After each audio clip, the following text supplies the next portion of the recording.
On number 35, Nasso, take a census, and we have the honor of Brother Victor giving us the message today. So, welcome. Shabbat Shalom, congregation.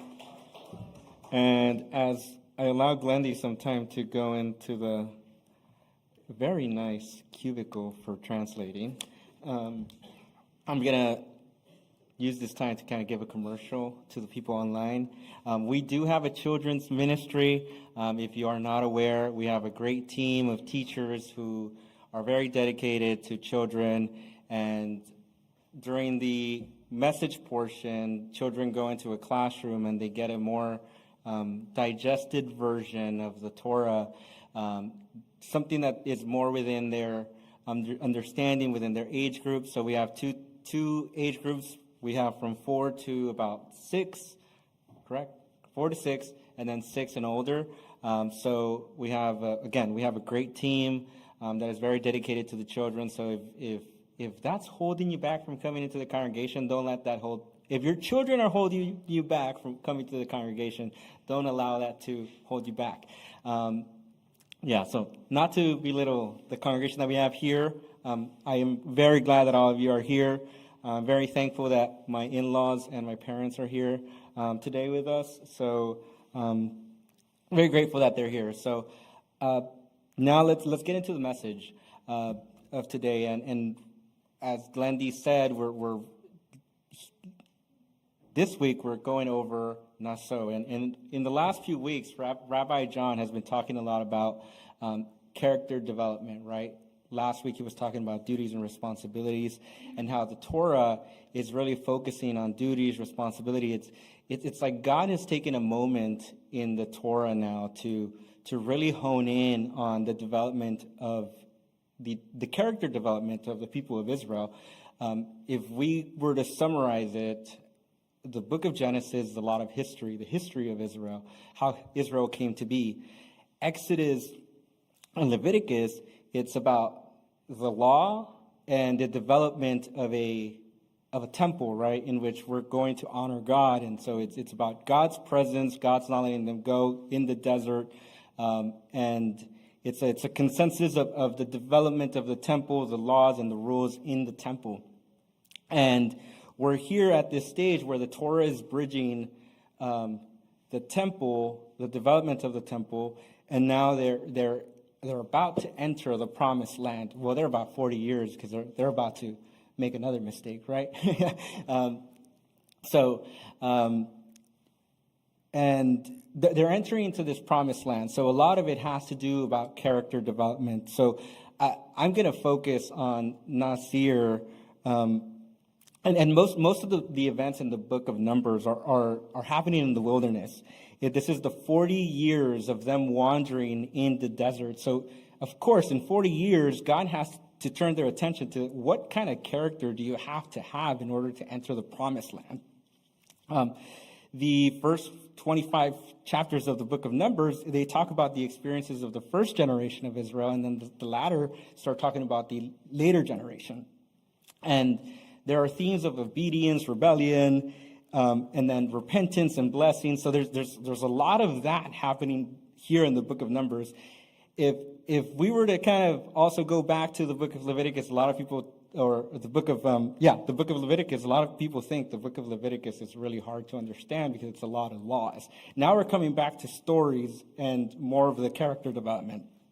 And I'm going to draw your attention, and throughout the portion, I want you to think about the Nazir, right? I had the privilege of coming up to do the Torah readings, and I was like, I'm going to use this opportunity just to focus on the book on the story of the Nazir, on the laws of the Nazir.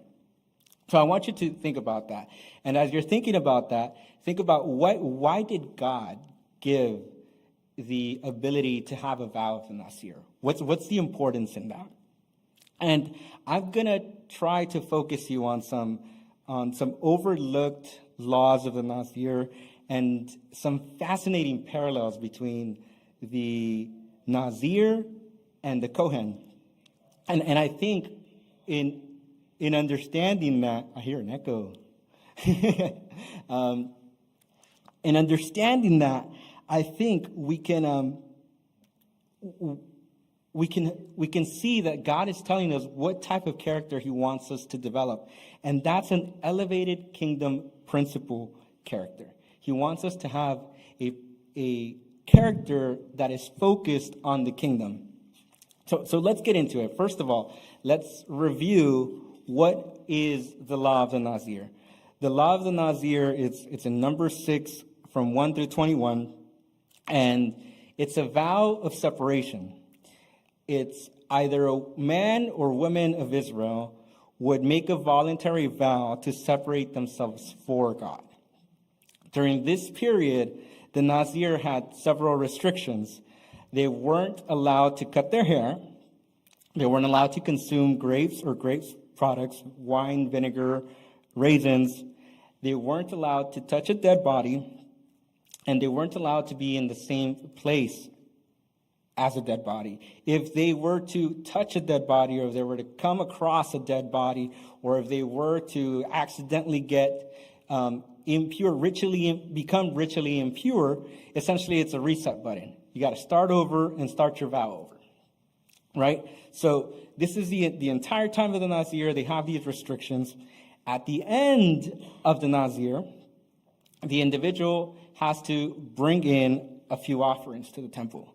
They bring in a burnt offering, a sin offering, a peace offering, and then a basket of matzah as a thanksgiving offering.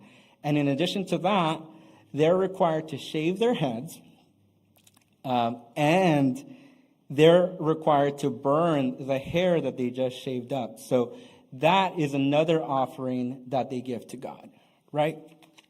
And after this, the Nazir is done with his vow. He's done with that period of time where he has consecrated himself for God, right? And I want you to kind of keep that in the back of your mind too, right?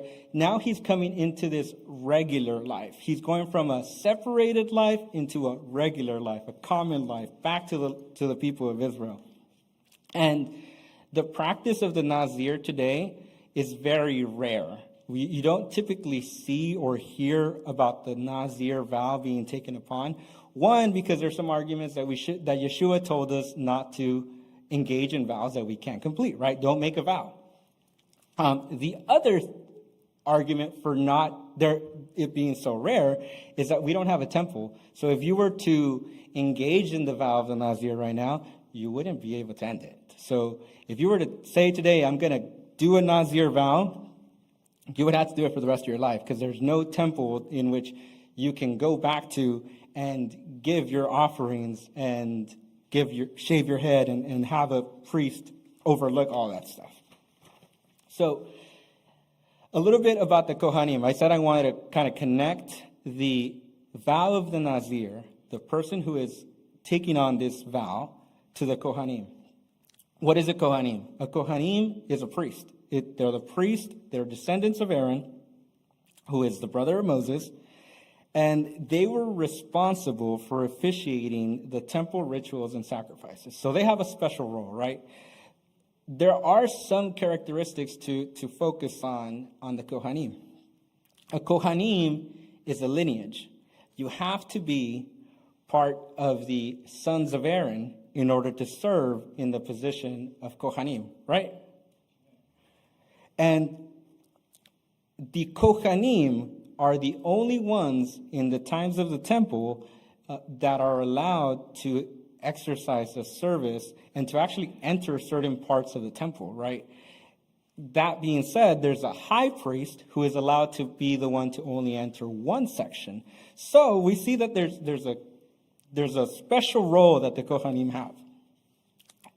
And so you might be asking yourself, okay, there's the Kohanim, and then there's the Nazir, two different people, right? Yes. But there's some interesting correlations between the Kohanim and the Nazir. The Kohanim have a restriction of grape and wine. The restrictions are very similar. So the Kohanim have a restriction to drinking wine. Not at all times, but when they're involved in the service. And let's read from Leviticus 10 to 11. God is telling this to the sons of Aaron, to Aaron and his sons. Don't drink any wine or other intoxicating liquor, neither you nor your sons with you, when you enter the tent of meeting, so that you will not die. This is to be a permanent regulation throughout all your generations, so that you will distinguish between the holy and the common, and between the unclean and the clean. Now to the Nazir. The Nazir is to abstain from wine and other intoxicating liquor. He is not to drink vinegar from either source. He is not to drink grape juice, and he is not to eat grapes or raisins. As long as he remains the Nazir, he is to eat nothing derived from the grapevine, not even the grape skins or grape seeds. So we see one restriction for the Cohens, one restriction for the Nazir. And the restriction for the Nazir is in number 6, 3-4. The Nazir and the Cohen have another restriction. They're restricted, another similar restriction. They're restricted from touching dead bodies. During the time that the Nazir is in his vow, like I said, he can't touch a dead body.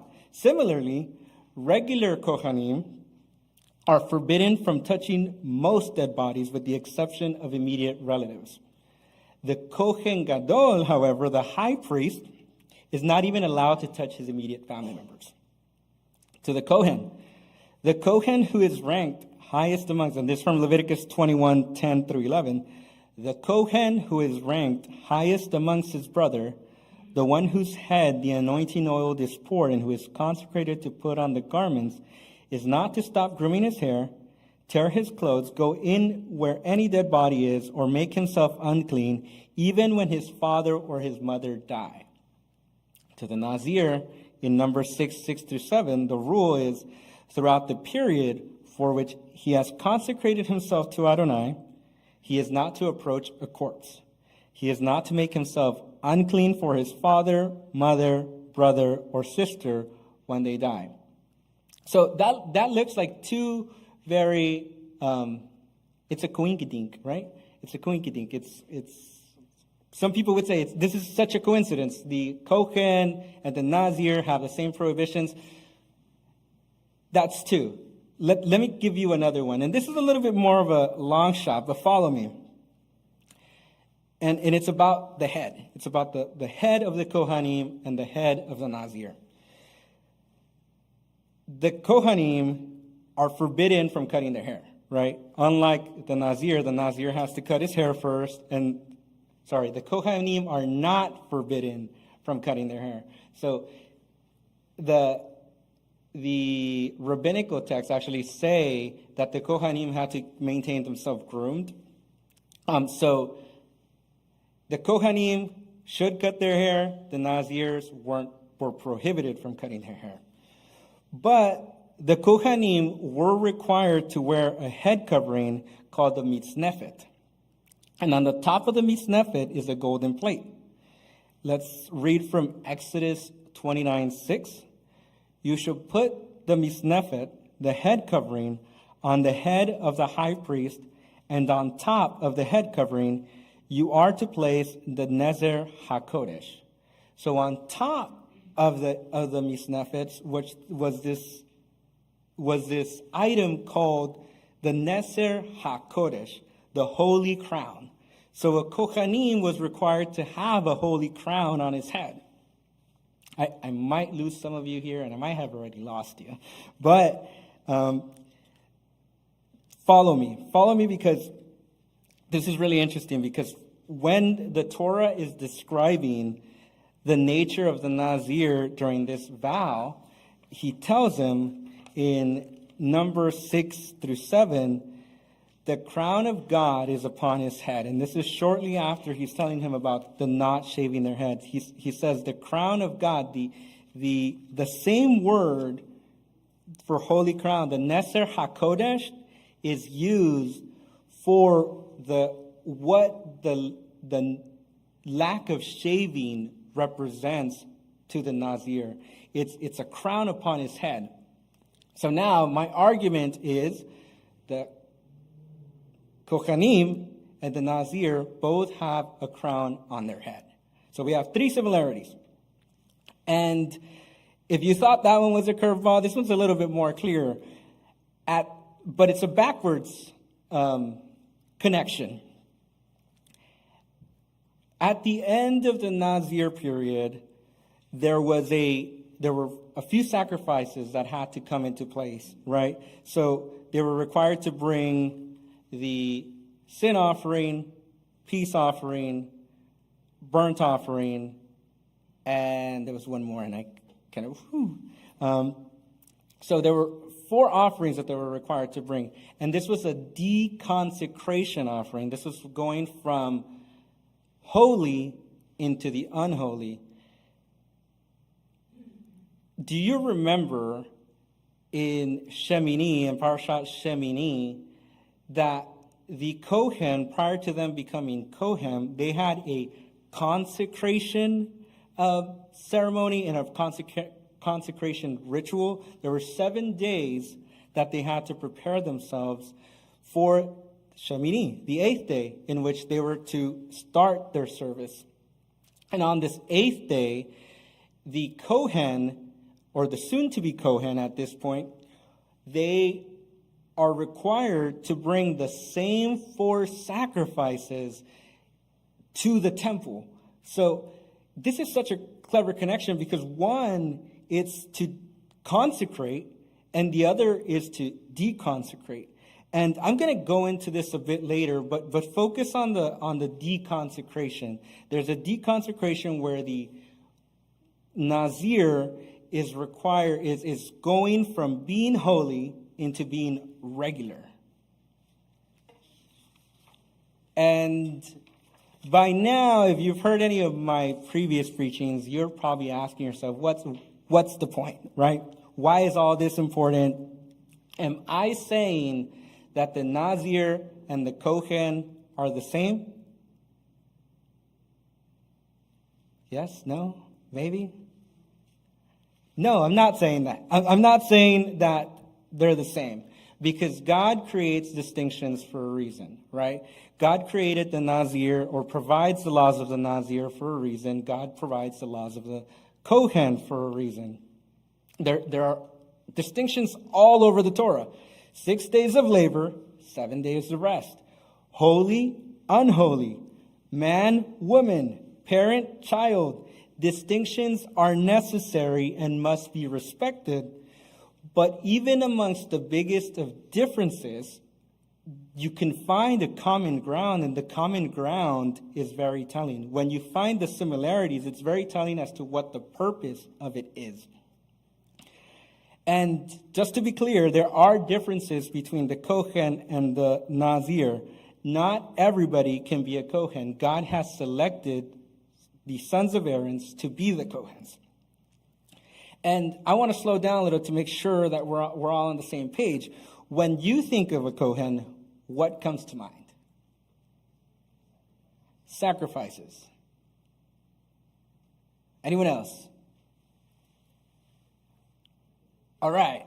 Maybe somebody at home was saying it and saying something, and we didn't hear it. The Cohen is responsible for the sacrifice. They are in direct relationship with God.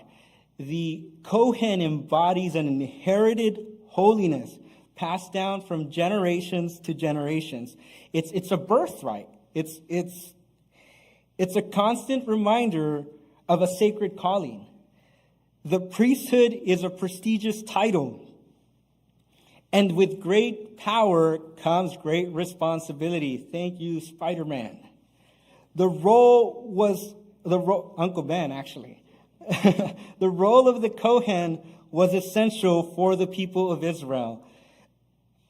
On the other hand, the Nazarite vow is chosen and not inherited. It has a determined start and end date. A Nazir can come in and out. You can be a Nazir for a while, then finish your Nazir period, and then say, I want to do another vow, right? I don't think that there's any historical references to that. It's not passed down to generation, although there were times like Samson and Johanan the Immerser, in which their parents were instructed that they were to be Nazirs. And it's not really a prestigious title. Being a Nazir does not come with prestige. If we wanted to run a record, we'd probably be able to find the whole record of all the Cohens who have served since the time of Aaron. We can't do the same for the Nazir. We probably have at most 5 to 6 references in the Bible to people who engaged in the vow of the Nazir. And lastly, and more importantly, the Nazir does not have a responsibility to serve in the temple. They actually probably couldn't, right? They probably couldn't serve in the temple. And I'm not saying that the priesthood, that the Cohen is more important than the Nazir. I'm not, right? So nobody go out there and say, Victor said it's better to be a Cohen than a Nazir, because I am going to reject that claim. They are different, but equally important in their capacities and role. At first glance, it seems like God is being exclusive by only having the Cohen have a special relationship with him. And the Israelites, and we see this later on, right? We're going to learn about his name, Korah. We're going to learn about Korah. And the Israelites are saying, I want to have that closeness with God. I want that closeness. However, a big issue with Korah was that it didn't seem like Korah wanted the relationship with God, but rather he wanted the title.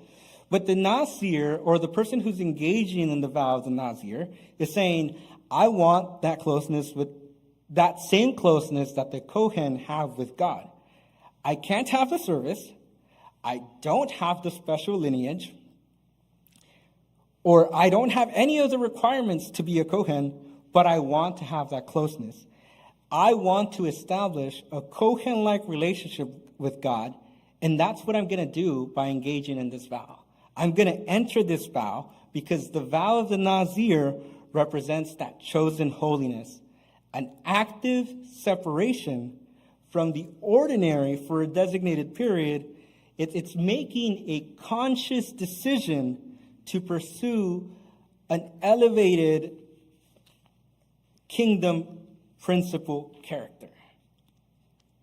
It's pursuing a heightened sanctity, more closeness with God. It's the act of choosing that sets the Nazir apart. It tells a lot about the person's individual desire to want to draw closer to God. And by giving the laws of the Nazir, God is providing a path.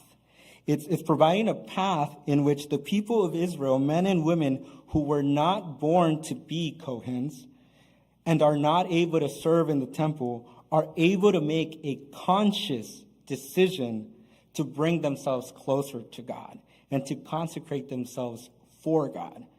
To be a little bit clearer, by giving the Israelites the law of the Nazir, God is giving the people of Israel a path to building a relationship with God, a Cohen-like, a priest-like relationship with God, a relationship connected to the elevated kingdom mentality. And it seems to me for us an avenue in which for us to create relationship. This is a law for the Israelites who had chosen to be a Nazir.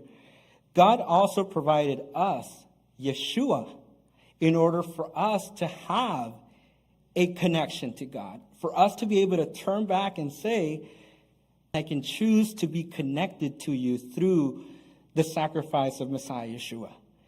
Yeshua says this to his disciples, I am the way and the truth and the life. No one comes to the Father except through me. It's through Yeshua that close relationship with God. Through me. If you had known me, you would have known my Father also. From now on, you do know him and have seen him. It's emphasizing that through Yeshua, we can come to the Father. It's through Yeshua that we come to the Father now that we don't have a temple. And I'm going to take a few steps back and bring us back to the point that I said I was going to come back to earlier when I talked about the deconsecration of the Nazir. And I just want to start off with an observation that entering into the vow of the Nazir did not guarantee a closeness with God. I'm going to repeat that. Entering into the vow of the Nazir does not guarantee a closeness with God. I mentioned that after the Nazir completes his vow, he returns, he has the deconsecration process, and he's allowed to re-enter regular life, a life that is not full of restrictions. And picture it with me for a second. An Israelite has chosen a path to be close to God. He's gone his life with some restrictions, and now he comes to the temple and he offers his 4 sacrifices. He shaves his head, he offers his hair, and he steps out of the temple, and he has 2 paths to take. He can either take the path of, that was a good time, that was nice, that was a lot of restrictions that I just had.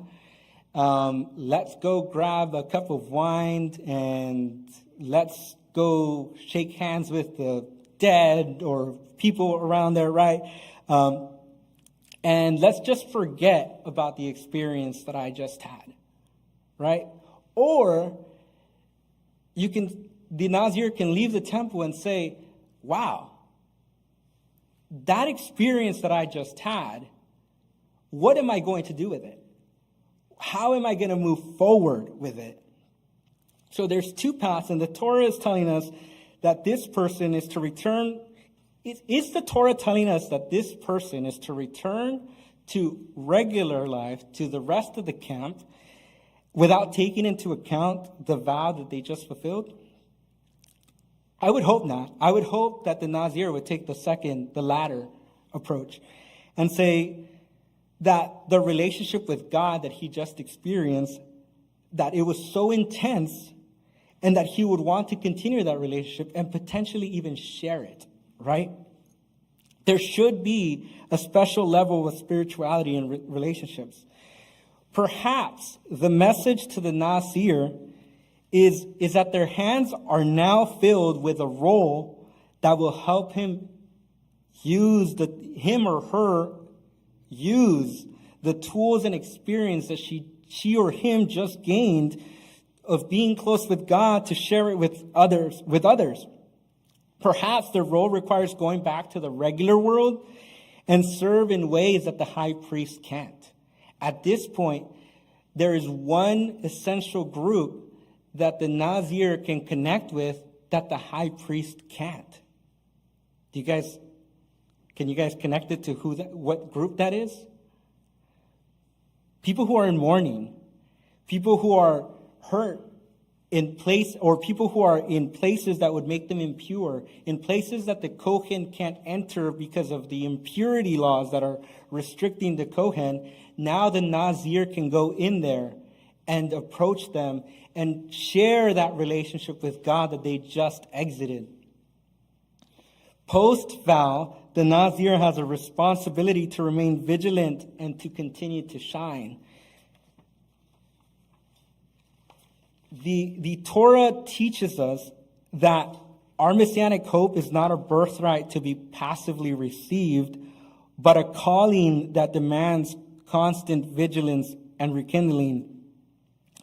We, like the Nazir, must actively seek ways to reignite that fire of our initial commitment and the passion that drew us to that path, regardless of our roles. A big issue with probably the Nazir that they're facing as they're exiting the temple is that there's passivity, right? There's complacency that can occur post-vow. After the Nazir comes out, he just had a whole life of restriction, and he goes into this regular life, and he could be obscured from being able to share that relationship with God because of a complacency that enters into his life. And recently, about a month ago, we had the opportunity to go to the Dachau concentration camp in Germany. It was of course, anything with concentration camps is very horrible, right? And you go in there and it's the atmosphere completely changes. And there's one exhibit that really caught my attention at the Dachau concentration camp, and it was a wall. It was a wall, and the concentration camp is pretty big. It's pretty big. I was tired after going around that whole concentration camp. And there's a huge wall surrounding it. And there was an exhibit that was kind of hidden, and we were using a little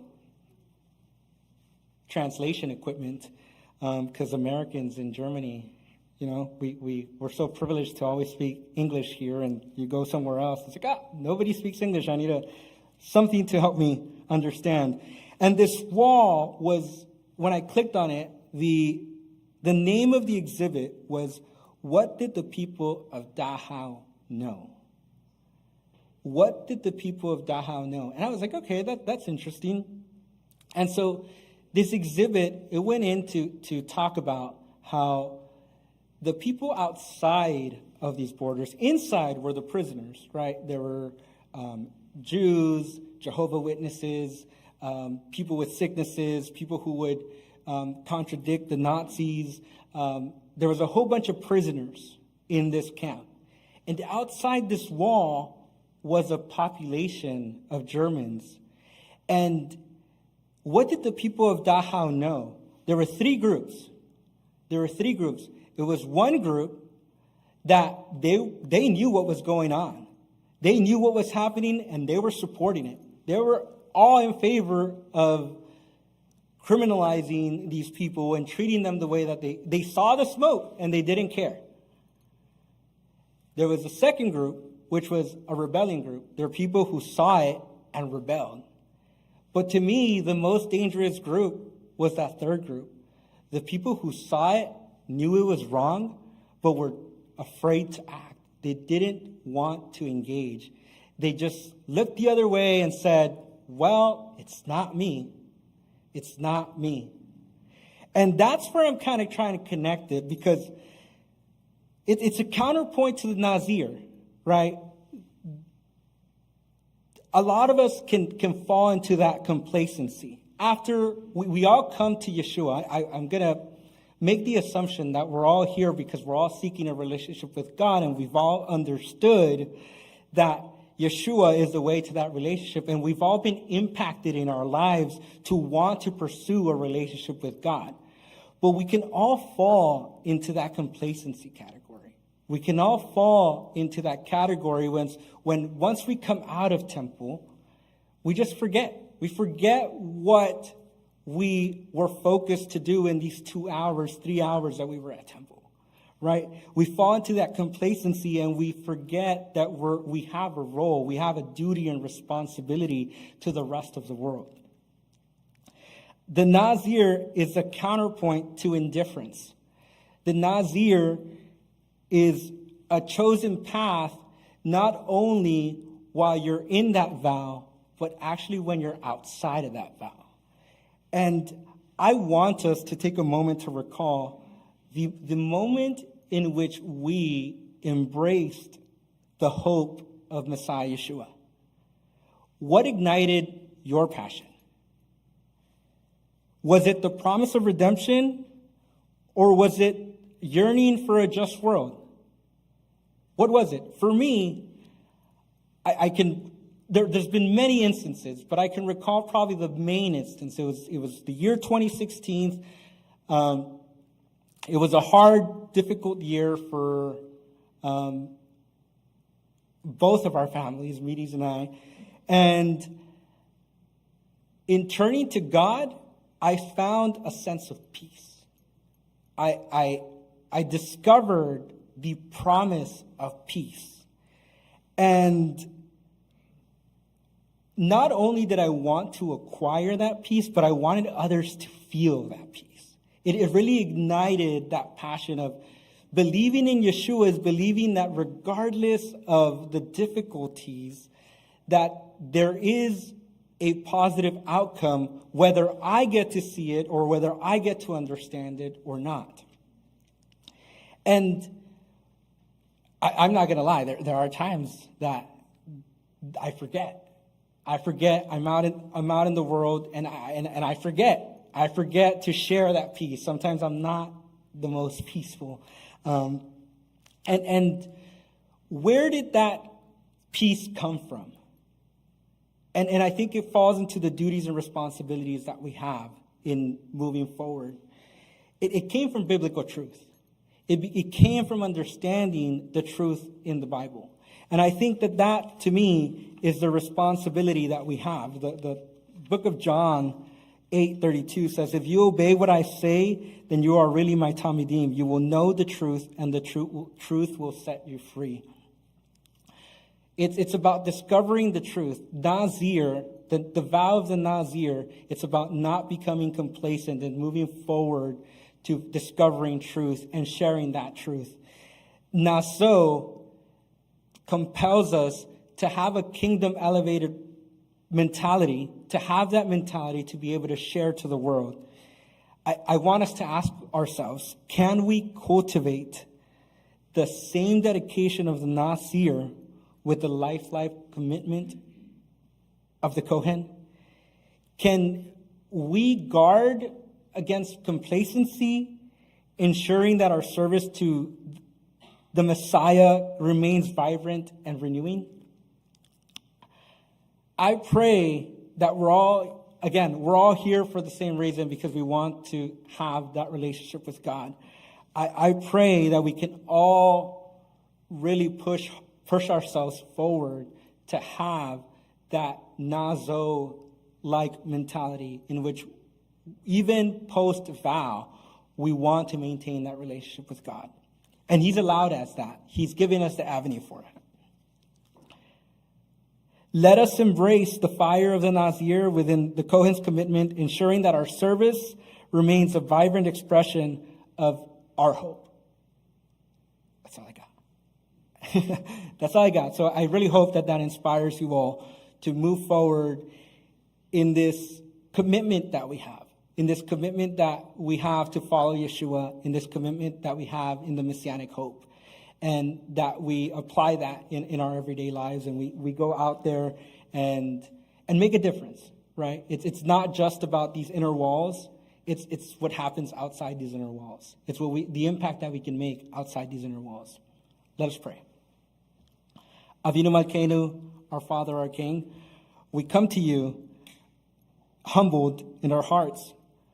We come to you asking that you guide us, that, like Rabbi John said, that it's not easy. He had said it earlier, this path is not easy, but that we can turn to you and we can see that you renew your commitment with us at all times, and you're there extending your hand, and that we can renew that commitment with you.